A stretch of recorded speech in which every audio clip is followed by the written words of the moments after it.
بسم الله الرحمن الرحيم. الحمد لله رب العالمين، والصلاة والسلام على سيد الأنبياء والمرسلين، خاتم النبيين ورحمة للعالمين، حضرت محمد مصطفى صلى الله عليه وآله وسلم وعلى آله وأصحابه أجمعين۔ السلام علیکم ورحمۃ اللہ وبرکاتہ۔ محترم بزرگوں، دوستوں اور عزیز اسلامی بھائیوں، آج ہم ایک ایسی عظیم ہستی کا تذکرہ کرنے کے لیے جا رہے ہیں جن کا ذکر اللہ تعالیٰ نے قرآن مجید میں بلند فرمایا، جن کی زندگی کو پوری انسانیت کے لیے بہترین نمونہ قرار دیا گیا، جنہوں نے انسانوں کو اندھیروں سے نکال کر روشنی کی طرف بلایا۔ وہ عظیم ہستی ہمارے آقا و مولا حضرت محمد مصطفیٰ صلی اللہ علیہ وآلہ وسلم ہے۔ ربیع الاول کا مہینہ آتا ہے تو مسلمانوں کے دلوں میں محبت رسول صلی اللہ علیہ وسلم تازہ ہو جاتی ہے، لیکن ہمیں یہ سمجھنا چاہیے کہ رسول اللہ صلی اللہ علیہ وسلم سے محبت صرف زبان سے اظہار کرنے کا نام نہیں، بلکہ آپ صلی اللہ علیہ وسلم کی سیرت کو جاننے، آپ صلی اللہ علیہ وسلم کی سنت کو اپنانے اور آپ صلی اللہ علیہ وسلم کے اخلاق کو اپنی زندگی میں پیدا کرنے کا نام بھی ہے۔ آئیے آج چند لمحوں کے لیے اپنی دنیاوی مصروفیات کو ایک طرف رکھتے ہیں اور سیرت مصطفیٰ صلی اللہ علیہ وسلم کے اس عظیم سفر کو یاد کرتے ہیں جو مکہ مکرمہ میں ولادت مبارک سے شروع ہوا اور مدینہ منورہ میں وصال مبارک تک پہنچا۔ ناظرین گرامی، حضرت محمد مصطفیٰ صلی اللہ علیہ وسلم مکہ المکرمہ میں قریش کے معزز خاندان بنو ہاشم میں تشریف لائے۔ آپ صلی اللہ علیہ وسلم کے والد محترم حضرت عبداللہ آپ صلی اللہ علیہ وسلم کی ولادت سے پہلے ہی وفات پا چکے تھے، جبکہ آپ صلی اللہ علیہ وسلم کی والدہ ماجدہ حضرت آمینہ بنت وہب تھی۔ یوں ہمارے محبوب نبی صلی اللہ علیہ وسلم نے دنیا میں قدم رکھتے ہی یتیمی کی حالت دیکھی، لیکن جس بچے کے والد دنیا میں موجود نہ ہو اس کا رب خود اس کا محافظ بن جاتا ہے۔ اللہ تعالیٰ نے اپنے محبوب صلی اللہ علیہ وسلم کی ایسی تربیت فرمائی کہ آپ صلی اللہ علیہ وسلم پوری انسانیت کے امام بن گئے۔ آپ صلی اللہ علیہ وسلم کے دادا حضرت عبد المطلب آپ صلی اللہ علیہ وسلم سے بہت محبت کرتے تھے۔ آپ صلی اللہ علیہ وسلم کی پرورش میں انہوں نے خصوصی شفقت فرمائی۔ آپ صلی اللہ علیہ وسلم کا نام محمد رکھا گیا۔ یہ نام عرب میں معروف تو تھا، لیکن اللہ تعالیٰ نے اس نام کو ایسی عظمت عطا فرمائی کہ قیامت تک کروڑوں اور اربوں زبانیں محمد صلی اللہ علیہ وسلم کا نام محبت اور عقیدت سے لیتی رہے گی۔ عرب کے معاشرے میں یہ رواج تھا کہ مکہ کے بچے دیہاتی علاقوں میں پرورش پاتے تاکہ انہیں صاف اور فصیح عربی زبان سیکھنے کا موقع ملے اور صحت مند ماحول میں تربیت ہو۔ رسول اللہ صلی اللہ علیہ وسلم کو حضرت حلیمہ سعدیہ نے اپنے گھر میں لے لیا۔ حضرت حلیمہ سعدیہ نے آپ صلی اللہ علیہ وسلم کی پرورش فرمائی اور آپ صلی اللہ علیہ وسلم کی وجود مبارک سے اپنے گھر میں برکتیں محسوس کی۔ یہ اللہ تعالیٰ کی خاص تقدیر تھی کہ جس بچے کی پرورش ایک عام گھرانے میں ہو رہی تھی وہ آگے چل کر پوری دنیا کے لیے نبی اور رسول بننے والا تھا۔ جب رسول اللہ صلی اللہ علیہ وسلم کی عمر تقریباً 6 سال تھی تو آپ صلی اللہ علیہ وسلم اپنی والدہ حضرت آمینہ رضی اللہ تعالیٰ عنہ کے ساتھ مدینہ منورہ کی طرف گئے۔ واپسی کے سفر میں مقام ابوا پر حضرت آمینہ کا انتقال ہو گیا۔ ذرا تصور کیجئے، ایک 6 سال کا بچہ جس کے والد پہلے ہی دنیا میں نہیں، اب والدہ کی شفقت سے بھی محروم ہو گیا، لیکن اللہ تعالیٰ نے اپنے محبوب صلی اللہ علیہ وسلم کو تنہا نہیں چھوڑا۔ پہلے دادا حضرت عبد المطلب نے کفالت فرمائی اور ان کے انتقال کے بعد چچا حضرت ابو طالب نے آپ صلی اللہ علیہ وسلم کی کفالت کی۔ یہی وجہ ہے کہ رسول اللہ صلی اللہ علیہ وسلم کی سیرت ہمیں بچپن ہی سے صبر، استقامت اور اللہ پر بھروسے کا سبق دیتی ہے۔ رسول اللہ صلی اللہ علیہ وسلم جب جوان ہوئے تو آپ صلی اللہ علیہ وسلم کا کردار پوری مکہ کی آبادی کے سامنے روشن تھا۔ آپ صلی اللہ علیہ وسلم کبھی جھوٹ نہیں بولتے تھے، کبھی خیانت نہیں کرتے تھے، کبھی کسی پر ظلم نہیں کرتے تھے۔ آپ صلی اللہ علیہ وسلم کی امانت داری کا یہ عالم تھا کہ لوگ اپنی قیمتی چیزیں بھی آپ صلی اللہ علیہ وسلم کے پاس امانت رکھوا دیتے تھے۔ اس لیے مکہ والے آپ صلی اللہ علیہ وسلم کو الصادق اور الامین کہتے تھے، یعنی سچا اور امانت دار۔ یہاں ہمارے لیے بہت بڑا سبق ہے۔ اگر ہم رسول اللہ صلی اللہ علیہ وسلم سے محبت کا دعویٰ کرتے ہیں تو ہماری زبان بھی سچی ہونی چاہیے، ہمارا کاروبار بھی پاک ہونا چاہیے، ہماری امانتیں بھی محفوظ ہونی چاہیے، اور ہمارا اخلاق بھی اچھا ہونا چاہیے۔ حضرت خدیجہ رضی اللہ تعالیٰ عنہ سے نکاح۔ حضرت خدیجہ رضی اللہ تعالیٰ عنہ ایک معزز، سمجھدار اور پاکیزہ خاتون تھی۔ رسول اللہ صلی اللہ علیہ وسلم کی امانت داری اور حسن کردار سے متاثر ہوئی اور آپ صلی اللہ علیہ وسلم سے نکاح ہوا۔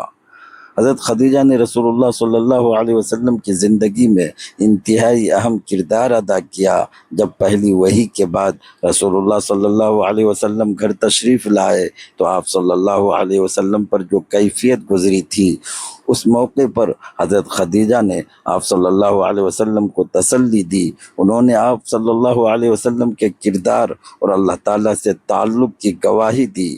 یہ ہمیں بتاتا ہے کہ ایک نیک شریک حیات انسان کی زندگی میں کس قدر بڑا سہارا بن سکتا ہے۔ غار ہرا اور پہلی وحی۔ رسول اللہ صلی اللہ علیہ وسلم کو تنہائی پسند تھی۔ آپ صلی اللہ علیہ وسلم مکہ کی شرک اور برائیوں سے دل برداشتہ ہوتے اور غار ہرا میں جا کر اللہ تعالیٰ کی عبادت اور غور و فکر فرماتے۔ جب آپ صلی اللہ علیہ وسلم کی عمر مبارک 40 سال ہوئی تو غار ہرا میں حضرت جبرائیل علیہ السلام اللہ تعالیٰ کا پیغام لے کر حاضر ہوئے۔ انہوں نے کہا، اقرا، پڑھیے، اور یوں وحی کا آغاز ہوا۔ یہ دنیا کی تاریخ کا ایک عظیم ترین لمحہ تھا۔ ایک طرف مکہ کی وادی تھی، دوسری طرف غار ہرا تھا، اور اسی غار میں اللہ تعالیٰ کی طرف سے آخری نبی صلی اللہ علیہ وسلم پر وحی نازل ہو رہی تھی۔ یہیں سے انسانیت کی آخری آسمانی رہنمائی کا آغاز ہوا۔ رسول اللہ صلی اللہ علیہ وسلم نے لوگوں کو سب سے پہلے توحید کی دعوت دی۔ فرمایا کہ اللہ ایک ہے، وہی عبادت کے لائق ہے، اس کے سوا کسی کے سامنے جھکنا نہیں۔ ابتدا میں چند افراد ایمان لائے۔ سب سے پہلے ایمان لانے والوں میں حضرت خدیجہ رضی اللہ تعالیٰ عنہ، حضرت ابوبکر صدیق رضی اللہ تعالیٰ عنہ، حضرت علی رضی اللہ تعالیٰ عنہ اور حضرت زید بن حارثہ شامل تھے۔ پھر اسلام آہستہ آہستہ پھیلنے لگا، لیکن جیسے جیسے اسلام پھیلتا گیا کفار کی مخالفت بھی بڑھتی گئی۔ مکہ کے مظالم، مسلمانوں کو سخت تکالیف دی گئی۔ کسی کو دھوپ میں لٹایا گیا، کسی کو مارا گیا، کسی کو بھوکا رکھا گیا، کسی کو اپنے گھر اور وطن سے نکال دیا گیا۔ لیکن صحابہ کرام رضوان اللہ علیہم اجمعین نے ایمان نہیں چھوڑا۔ رسول اللہ صلی اللہ علیہ وسلم نے بھی ہر تکلیف پر صبر فرمایا۔ آپ صلی اللہ علیہ وسلم چاہتے تو اللہ تعالیٰ کے حکم سے دشمنوں کے خلاف بد دعا کر سکتے تھے، لیکن آپ صلی اللہ علیہ وسلم کی پوری زندگی رحمت کا نمونہ تھی۔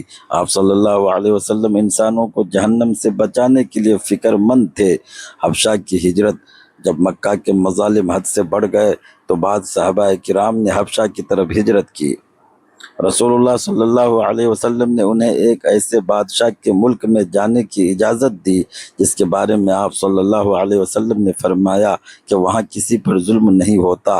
یہ واقعہ بھی اسلام کی وسعت نظر اور عدل کا عظیم نمونہ ہے۔ شعب ابی طالب، کفار نے بنو ہاشم اور مسلمانوں کا معاشرتی بائیکاٹ کر دیا۔ مسلمانوں کو کئی سال تک شدید مشکلات کا سامنا کرنا پڑا۔ کھانے پینے کی چیزیں کم ہو گئی، تکلیف، بھوک اور تنہائی کا سامنا کرنا پڑا، لیکن رسول اللہ صلی اللہ علیہ وسلم اور آپ کے ساتھی دین پر ثابت قدم رہے۔ یہاں ہمیں یہ سبق ملتا ہے کہ حق کا راستہ ہمیشہ آسان نہیں ہوتا، کبھی ایمان کی آزمائش بھی ہوتی ہے، لیکن جو اللہ کے لیے صبر کرتا ہے اللہ اسے ضائع نہیں کرتا۔ عام الحزن۔ پھر رسول اللہ صلی اللہ علیہ وسلم کی زندگی میں ایک اور انتہائی غمگین دور آیا۔ آپ صلی اللہ علیہ وسلم کے چچا حضرت ابو طالب کا انتقال ہو گیا۔ اس کے بعد حضرت خدیجہ رضی اللہ تعالی عنہا بھی دنیا سے رخصت ہو گئی۔ حضرت خدیجہ رضی اللہ تعالیٰ عنہ رسول اللہ صلی اللہ علیہ وسلم کی زندگی کی عظیم ساتھی تھی۔ ان کی وفات نے آپ صلی اللہ علیہ وسلم کو شدید غم پہنچایا۔ یہ زمانہ عام الحزن کے نام سے یاد کیا جاتا ہے۔ طائف کا سفر، رسول اللہ صلی اللہ علیہ وسلم نے اسلام کی دعوت کے لیے طائف کا سفر کیا۔ آپ صلی اللہ علیہ وسلم نے وہاں کے لوگوں کو اللہ کی طرف بلایا، لیکن انہوں نے آپ صلی اللہ علیہ وسلم کی دعوت قبول کرنے کے بجائے آپ صلی اللہ علیہ وسلم کو سخت تکلیف پہنچائی۔ لوگوں نے بچوں اور اوباش لوگوں کو آپ صلی اللہ علیہ وسلم کے پیچھے لگا دیا۔ آپ صلی اللہ علیہ وسلم پر پتھر برسائے گئے۔ آپ صلی اللہ علیہ وسلم زخمی ہو گئے، مگر اس حالت میں بھی آپ صلی اللہ علیہ وسلم کی زبان سے امت کے لیے رحمت ہی ظاہر ہوئی۔ یہ رسول اللہ صلی اللہ علیہ وسلم کی سیرت کا ایسا واقعہ ہے جسے انسان کبھی بھول نہیں سکتا۔ جو لوگ آپ صلی اللہ علیہ وسلم کو پتھر مار رہے تھے، آپ صلی اللہ علیہ وسلم ان کے لیے بھی ہدایت چاہتے تھے۔ معراج کا عظیم واقعہ، اللہ تعالیٰ نے اپنے محبوب صلی اللہ علیہ وسلم کو ایک عظیم سفر کرایا جسے واقعہ معراج کہا جاتا ہے۔ رسول اللہ صلی اللہ علیہ وسلم مسجد حرام سے مسجد اقصی تشریف لے گئے، اور پھر اللہ تعالیٰ نے آپ صلی اللہ علیہ وسلم کو اپنی عظیم نشانیوں کا مشاہدہ کرایا۔ اسی واقعے میں نماز کی فرضیت کا عظیم تحفہ امت کو عطا ہوا۔ اس لیے نماز صرف ایک عبادت نہیں بلکہ وہ تحفہ ہے جو معراج کے عظیم واقعے سے وابستہ ہے۔ اگر ہم رسول اللہ صلی اللہ علیہ وسلم سے محبت کرتے ہیں تو ہمیں نماز کی حفاظت کرنی چاہیے۔ مدینہ کی طرف ہجرت، مکہ میں مسلمانوں پر ظلم بڑھتا گیا۔ اللہ تعالیٰ نے مسلمانوں کو مدینہ منورہ کی طرف ہجرت کی اجازت دی۔ صحابہ کرام ایک ایک کر کے مدینہ منورہ جانے لگے۔ پھر رسول اللہ صلی اللہ علیہ وسلم کو بھی ہجرت کا حکم ملا۔ حضرت ابوبکر صدیق اور آپ صلی اللہ علیہ وسلم کے ساتھ تھے۔ یہ سفر تاریخ کا ایک عظیم سفر تھا۔ کفار رسول اللہ صلی اللہ علیہ وسلم کو تلاش کر رہے تھے، لیکن اللہ تعالیٰ نے اپنے محبوب صلی اللہ علیہ وسلم کی حفاظت فرمائی۔ آخرکار آپ صلی اللہ علیہ وسلم مدینہ منورہ پہنچے۔ مدینہ کے لوگوں نے محبت سے استقبال کیا۔ یہ مدینہ منورہ کی تاریخ کا عظیم ترین دن تھا۔ مدینہ پہنچ کر رسول اللہ صلی اللہ علیہ وسلم نے سب سے پہلے مسجد کی بنیاد رکھی۔ مسجد نبوی صرف عبادت کی جگہ نہیں تھی بلکہ تعلیم، تربیت، مشاورت، معاشرتی اصلاح اور امت کی تربیت کا مرکز تھی۔ رسول اللہ صلی اللہ علیہ وسلم نے مہاجرین اور انصار کے درمیان بھائی چارہ قائم فرمایا۔ انصار نے مہاجرین کے ساتھ اپنی دولت اور گھر تک بانٹ لیے۔ یہ اسلامی اخوت کی عظیم مثال تھی۔ غزوہ بدر، اسلامی تاریخ میں غزوہ بدر ایک عظیم واقعہ ہے۔ مسلمان تعداد میں کم تھے، وسائل محدود تھے، لیکن اللہ تعالیٰ پر ایمان مضبوط تھا۔ اللہ تعالیٰ نے مسلمانوں کو عظیم فتح عطا فرمائی۔ بدر ہمیں یہ سبق دیتا ہے کہ کامیابی صرف ظاہری وسائل سے نہیں بلکہ اللہ تعالیٰ کی مدد، ایمان اور صحیح نیت سے حاصل ہوتی ہے۔ غزوہ احد، اس کے بعد غزوہ احد پیش آیا۔ اس جنگ میں مسلمانوں کو سخت آزمائش کا سامنا کرنا پڑا۔ بعض تیر اندازوں نے رسول اللہ صلی اللہ علیہ وسلم کی ہدایت کے خلاف اپنی جگہ چھوڑ دی، جس کے نتیجے میں حالات بدل گئے۔ رسول اللہ صلی اللہ علیہ وسلم خود زخمی ہوئے۔ آپ صلی اللہ علیہ وسلم کے چہرہ مبارک پر زخم آئے۔ اس واقعے سے ہمیں اطاعت رسول صلی اللہ علیہ وسلم کی اہمیت کا سبق ملتا ہے۔ غزوہ خندق، پھر مدینہ منورہ پر دشمنوں کا بڑا لشکر حملہ کرنے کے لیے آیا۔ رسول اللہ صلی اللہ علیہ وسلم نے صحابہ کرام سے مشورہ فرمایا۔ حضرت سلمان فارسی رضی اللہ تعالیٰ عنہ کی رائے سے مدینہ کے گرد خندق کھودی گئی۔ صحابہ کرام کے ساتھ رسول اللہ صلی اللہ علیہ وسلم نے بھی خندق کی کھدائی میں حصہ لیا، یہاں تک کہ آپ صلی اللہ علیہ وسلم نے بھوک اور مشقت برداشت کی۔ یہی تو قائد اعظم کا کردار ہے کہ وہ صرف حکم نہیں دیتا بلکہ خود بھی اپنے لوگوں کے ساتھ مشکل کام میں شریک ہوتا ہے۔ صلح حدیبیہ، رسول اللہ صلی اللہ علیہ وسلم صحابہ کرام رضوان اللہ علیہم اجمعین کے ساتھ عمرہ کے ارادے سے مکہ کی طرف روانہ ہوئے۔ مکہ والوں نے مسلمانوں کو روک دیا، ایک معاہدہ ہوا جسے صلح حدیبیہ کہا جاتا ہے۔ بظاہر مسلمانوں کو بعض شرائط سخت محسوس ہوئی، لیکن بعد میں یہی معاہدہ اسلام کی بڑی کامیابیوں کا سبب بنا۔ یہ ہمیں سکھاتا ہے کہ اللہ تعالیٰ کی حکمت انسان کی نظر سے کہیں زیادہ وسیع ہوتی ہے۔ اسلام کا پھیلاؤ، صلح حدیبیہ کے بعد اسلام تیزی سے پھیلنے لگا، لوگ جوک در جوک اسلام قبول کرنے لگے۔ رسول اللہ صلی اللہ علیہ وسلم نے مختلف علاقوں کے حکمرانوں کی طرف دعوت اسلام کے خطوط بھی بھیجے۔ اسلام کا پیغام عرب سے باہر بھی پہنچنے لگا۔ یہ دین کسی ایک قوم، ایک ملک یا ایک زبان کے لیے نہیں، بلکہ پوری انسانیت کے لیے تھا۔ فتح مکہ، پھر وہ دن آیا جس کا مکہ کو برسوں سے انتظار تھا۔ رسول اللہ صلی اللہ علیہ وسلم ایک عظیم لشکر کے ساتھ مکہ مکرمہ میں داخل ہوئے۔ آج آپ صلی اللہ علیہ وسلم کے پاس طاقت تھی۔ وہ لوگ جنہوں نے آپ صلی اللہ علیہ وسلم کو ستایا تھا، آپ صلی اللہ علیہ وسلم کے سامنے موجود تھے۔ وہ لوگ جنہوں نے آپ صلی اللہ علیہ وسلم کو مکہ سے نکلنے پر مجبور کیا تھا، آج انہیں خوف تھا کہ ان کے ساتھ کیا ہوگا، لیکن رحمت عالم صلی اللہ علیہ وسلم نے انتقام کا راستہ اختیار نہیں کیا۔ آپ صلی اللہ علیہ وسلم نے عام معافی کا اعلان فرمایا۔ یہ واقعہ ہمیں بتاتا ہے کہ اصل طاقت دشمن کو کچل دینا نہیں، بلکہ طاقت رکھنے کے باوجود معاف کر دینا ہے۔ کعبہ کی تطہیر، فتح مکہ کے بعد بیت اللہ کو بتوں سے پاک کیا گیا، اللہ تعالیٰ کی توحید کا پرچم بلند ہوا۔ وہی مکہ جہاں کبھی مسلمانوں کو عبادت سے روکا جاتا تھا، اب وہاں اللہ اکبر کی صدائیں بلند ہونے لگی۔ یہ اللہ تعالیٰ کی نصرت کی عظیم نشانی تھی۔ حجۃ الوداع، رسول اللہ صلی اللہ علیہ وسلم نے اپنی زندگی کے آخری سال حج فرمایا۔ اس حج کو حجۃ الوداع کہا جاتا ہے۔ آپ صلی اللہ علیہ وسلم نے عرفات کے میدان میں امت کو ایک عظیم پیغام دیا۔ آپ صلی اللہ علیہ وسلم نے مسلمانوں کے خون، مال اور عزت کی حرمت بیان فرمائی۔ آپ صلی اللہ علیہ وسلم نے سودی معاملات کے خاتمے کا اعلان فرمایا، عورتوں کے حقوق کے بارے میں تاکید فرمائی، مسلمانوں کو ایک دوسرے کا بھائی قرار دیا اور تقوی کی اہمیت واضح فرمائی۔ یہ خطبہ صرف اس زمانے کے لوگوں کے لیے نہیں تھا، بلکہ پوری امت کے لیے قیامت تک رہنمائی ہے۔ رسول اللہ صلی اللہ علیہ وسلم کا اخلاق، میرے محترم بھائیوں، اگر ہم رسول اللہ صلی اللہ علیہ وسلم کی پوری زندگی کو ایک جملے میں بیان کریں تو کہا جا سکتا ہے کہ آپ صلی اللہ علیہ وسلم کی زندگی رحمت، عدل، صبر، سچائی، امانت، عبادت اور حسن اخلاق کا کامل نمونہ تھی۔ آپ صلی اللہ علیہ وسلم بچوں سے محبت فرماتے، غریبوں کا خیال رکھتے، یتیموں کے ساتھ شفقت فرماتے، پڑوسیوں کے حقوق ادا کرنے کی تاکید فرماتے، غلاموں اور کمزوروں کے ساتھ حسن سلوک کا حکم دیتے۔ آپ صلی اللہ علیہ وسلم کسی انسان کی تذلیل پسند نہیں فرماتے تھے۔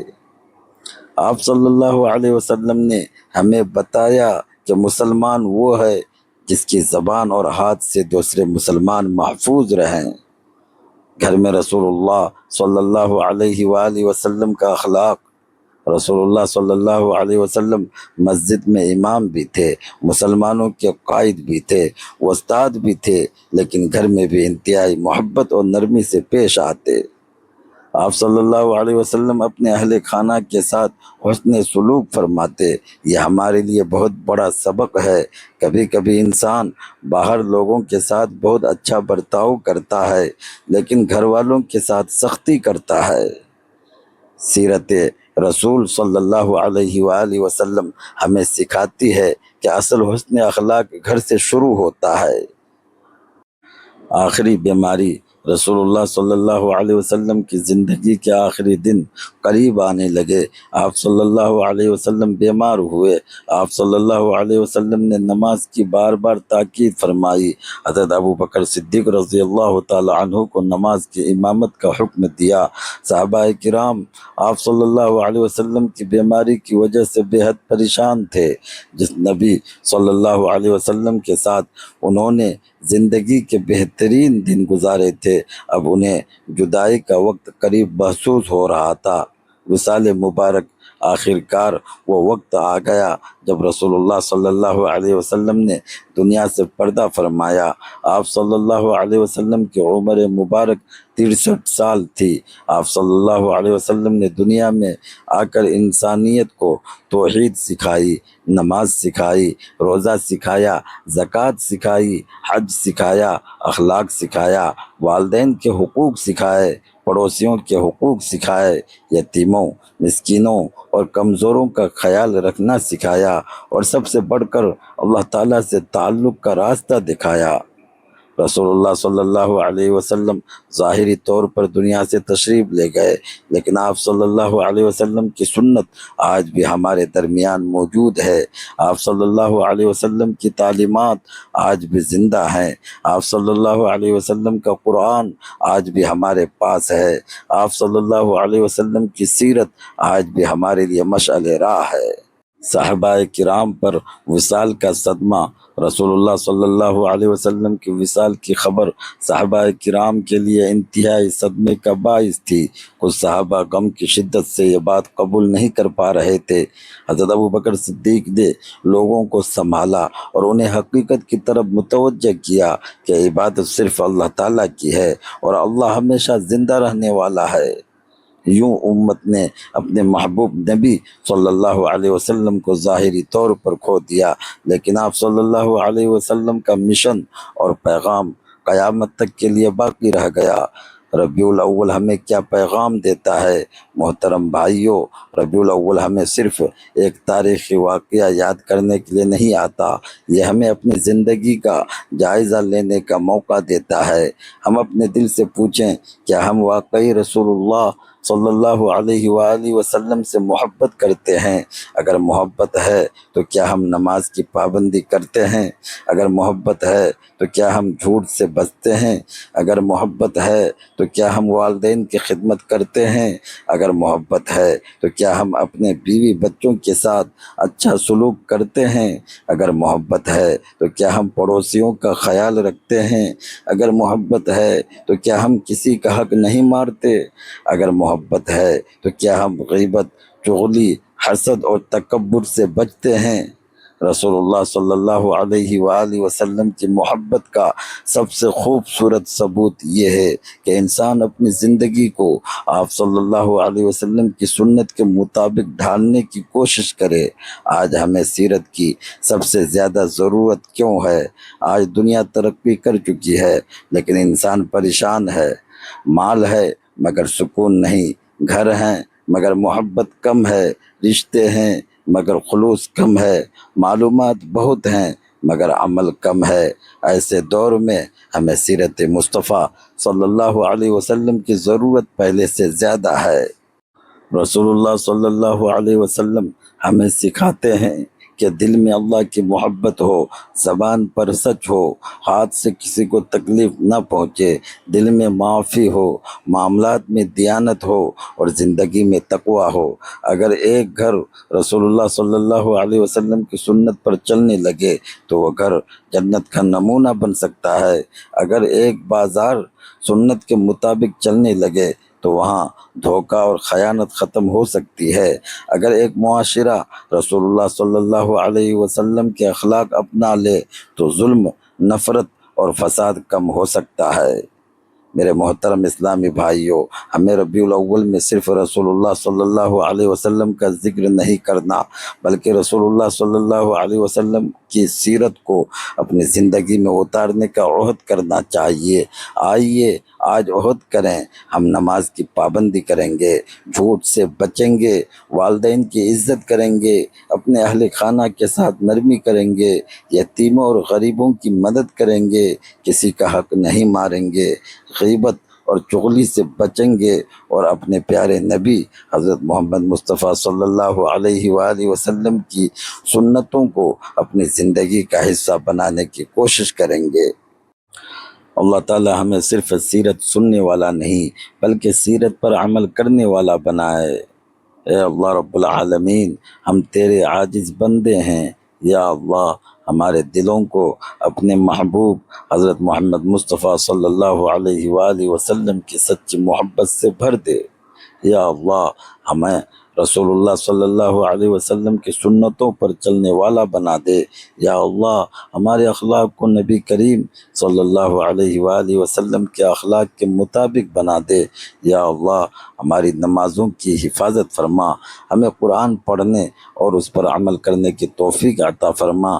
یا اللہ ہمارے والدین پر رحم فرما، جو دنیا سے جا چکے ہیں ان کی مغفرت فرما، جو بیمار ہیں انہیں شفا عطا فرما، جو پریشان ہیں ان کی پریشانیاں دور فرما، جو قرض دار ہیں ان کے قرض ادا فرما، جو بے روزگار ہیں ان کے لیے حلال رزق کے دروازے کھول دے۔ یا اللہ امت مسلمہ پر رحم فرما، مسلمانوں کے دلوں میں محبت، اتحاد اور اخوت پیدا فرما۔ یا اللہ ہمیں دنیا میں بھی اپنے محبوب صلی اللہ علیہ وسلم کی سنت کے مطابق زندگی گزارنے کی توفیق دے، اور آخرت میں اپنے محبوب صلی اللہ علیہ وسلم کی شفاعت نصیب فرما۔ یا اللہ قیامت کے دن ہمیں نبی کریم صلی اللہ علیہ وسلم کے مبارک حوض کوثر سے پانی نصیب فرما۔ یا اللہ ہمیں جنت الفردوس میں اپنے محبوب صلی اللہ علیہ وآلہ وسلم کا قرب نصیب فرما۔ آمین یا رب العالمین۔ اللہم صلی وسلم وبارک علی سیدنا محمد وعلی آلہ وصحبہ اجمعین، وآخر دعوانا ان الحمدللہ رب العالمین۔ ناظرین گرامی، اگر آپ کو سیرت مصطفیٰ پر ہماری یہ ویڈیو پسند آئی ہو تو ویڈیو کو لائک ضرور کریں، اپنے دوستوں اور عزیزوں کے ساتھ شیئر کریں، اور ہمارے چینل ایس ایچ دینی وائس کو سبسکرائب کر کے بیل آئیکن ضرور دبا دیں، تاکہ دین اسلام اور سیرت رسول سے متعلق مزید خوبصورت اور معلوماتی ویڈیوز آپ تک پہنچتی رہے۔ اللہ تعالیٰ آپ کو جزائے خیر عطا فرمائے۔ جزا اللہ عنا محمد صلی اللہ علیہ وسلم ما هو اہلہ۔ السلام علیکم ورحمۃ اللہ وبرکاتہ۔